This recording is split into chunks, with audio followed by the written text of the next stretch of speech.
तर मित्रांनो, पहिल्या लेक्चरमध्ये आपण बघितलेलं, की आपल्याला करियर निवडण्यासाठी आपला पर्सनॅलिटी टाइप हा निवडणं फार गरजेचं आहे. की पर्सनॅलिटी टाइप आपला काय आहे, ते आपल्याला माहिती असणं फार गरजेचं आहे. ओके.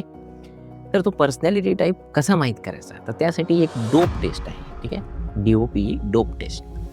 ते इंटरनेटवर फ्रीली पण अवेलेबल आहे आणि त्याचं पेड व्हर्जन म्हणजे समजा तुम्हाला तुमच्या पर्सनॅलिटीचं डीपर ॲनालिसिस करायचं असेल, तर ती पेड टेस्ट पण आहे. ओके. सो आता या टेस्टच्या माध्यमातून बेसिकली जो तुमचा पर्सनॅलिटीचा टाईप असेल, ओके, त्या अलाईन तुमचं करियर कुठलं असेल ते पण आपण पुढे बघणार आहोत. ओके. सो फर्स्ट आपण डोप टेस्टच्या बाबतीत समजून घेऊया ती कशी आहे.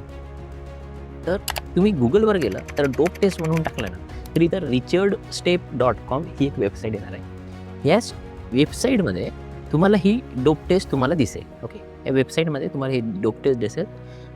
यामध्ये dope bird 4 personality type test म्हणून आहे. आता या टेस्ट अंतर्गत साधारण 20 क्वेश्चन्स दिलेले आहेत. ठीक आहे. तर 20 प्रश्न तुम्हाला विचारण्यात आलेले आहेत आणि 20 प्रश्नांमध्ये तुम्हाला म्हणजे इथे दिलं आहे की pick the word that best describe you. Okay. तर तुम्हाला या शब्दापैकी यापैकी तुम्ही कसे आहात हे तुम्हाला याच्यावर एक क्लिक करायचं आहे. फॉर एक्झाम्पल आता इथं म्हटलं की pick the word that best describe you. तर तुम्ही कसे आहात? समजा तुम्ही रेस्टलेस आहात, ठीक आहे, वरीड असतात, अनइझी असता, हार्श म्हणजे अनप्लेझंट असता, right, persistent, stubbornly unyielding, right, हे त्याचं खाली हे पण दिलेलं आहे, थोडं डिटेलमध्ये पण दिलेलं आहे.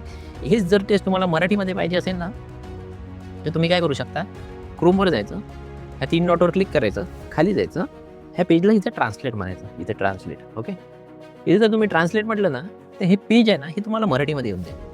ओके. तुम्हाला इथं पेज ट्रान्सलेट म्हटलं ना, तर इथे तुम्हाला लँग्वेज तुम्ही इथे सिलेक्ट करायची आहे तुम्हाला. आणि आता समजा मी इथे मराठी लँग्वेज घेतोय.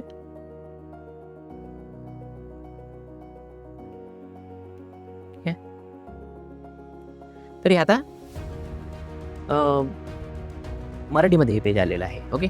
सो यामध्ये काय म्हटलं आहे की तुमचे सर्वोत्तम करणारा शब्द निवडा. आता अस्वस्थ, कठोर, चिकाटी, अवलंबून असणारे, राईट. तर यापैकी असे 20 प्रश्न दिलेले आहेत. ओके. त्यापैकी मग असे पुढे दिलेले आहे, जोखीम घेणारा, साहसी आहे, सखोल विचार करणारा आहे, राईट. सो इम्पेशंट, शांत स्वभावाचा, पेशंट म्हणजे रुग्ण म्हणून चुकीचं दिलेलं बेसिकली ते, पण पेशंट म्हणजे शांत स्वभावाचा, शांत स्वभावाने सहन करणारा. ओके. तर अशा प्रकारचे असे 20 प्रश्न आहेत. असे 20 प्रश्न तुम्हाला अटेम्प्ट करायचे आहे. 20 प्रश्न अटेम्प्ट केल्यानंतर तुम्हाला त्याचा स्कोअर कार्ड मिळेल. तुम्हाला तुमच्या पर्सनॅलिटी म्हणजे त्यामध्ये 4 बर्ड्स दिलेले आहेत. ईगल, नंतर डोव आणि नंतर ओल, अजून एक बर्ड आहे. असे 4 प्रकारचे बर्ड्स त्यांनी दिलेले आहे. तर ह्या कुठल्या बर्डच्या कॅटेगरीमध्ये तुम्ही बसता, म्हणजे ते बेसिकली 4 बर्ड्स ही तुमची पर्सनॅलिटी रिप्रेझेंट करत आहे. ओके.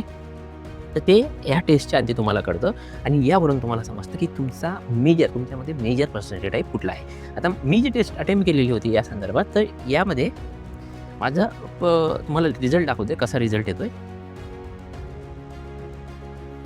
तर अशा प्रकारे माझी जी पर्सनॅलिटी टाईप आहे ती ईगल टाईपमध्ये आहे. ओके. तर ईगल म्हणजे यामध्ये आता ईगलचा जो म्हणजे जास्त प्रमाण तुमच्या पर्सनॅलिटीमध्ये तुम्ही बेसिकली 4 बर्ड्समध्ये बसू शकता, पण त्याचं प्रमाण वेगवेगळं आहे. एक पिकॉक आहे, म्हणजे मोर, ओके, डव, नंतर ओवल आणि ईगल. ओके.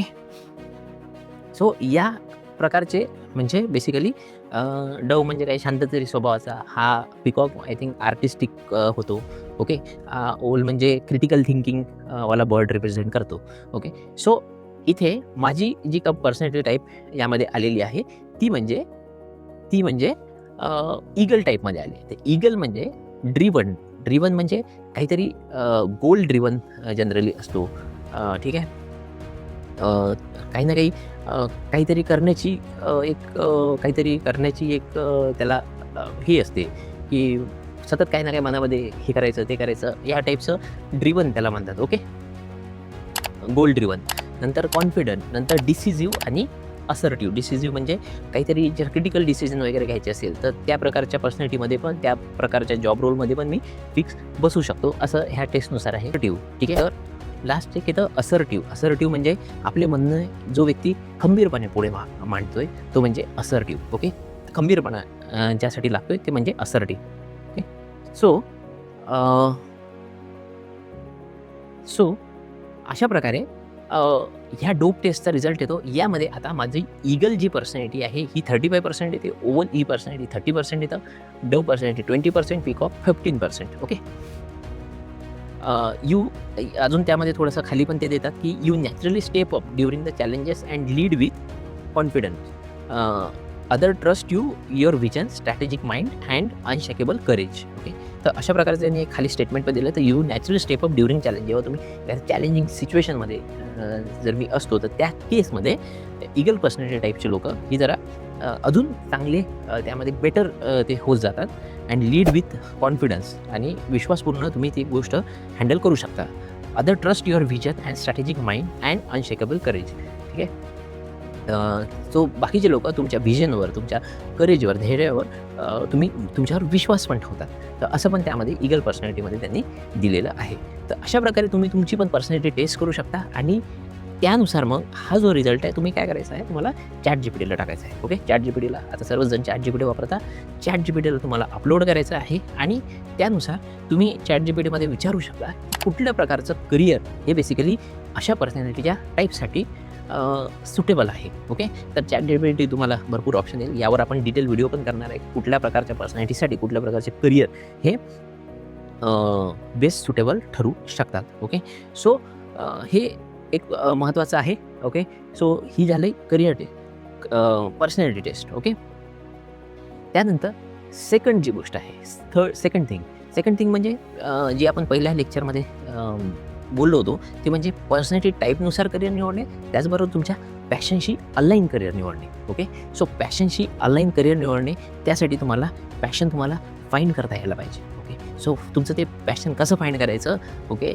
आणि त्याचबरोबर त्या पॅशनला घेऊन तुमचं करिअर कसं निवडायचं ते आपण पुढील लेक्चरमध्ये बघणार आहे. Okay. So hope you like this lecture. पुढील लेक्चरमध्ये आपण बघणार आहे की how to handle failures or fear. Okay. तर फिअर हे कसं हँडल करायचं आहे ते आपण ते पुढच्या लेक्चरमध्ये बघणार आहे, की XYZ करिअर निवडताना तुमच्या मनाची जी काही भीती असेल ती भीती कशी घालवायची त्याबद्दल आपण चर्चा ही पुढच्या लेक्चरमध्ये करणार आहे. ओके. थँक्यू.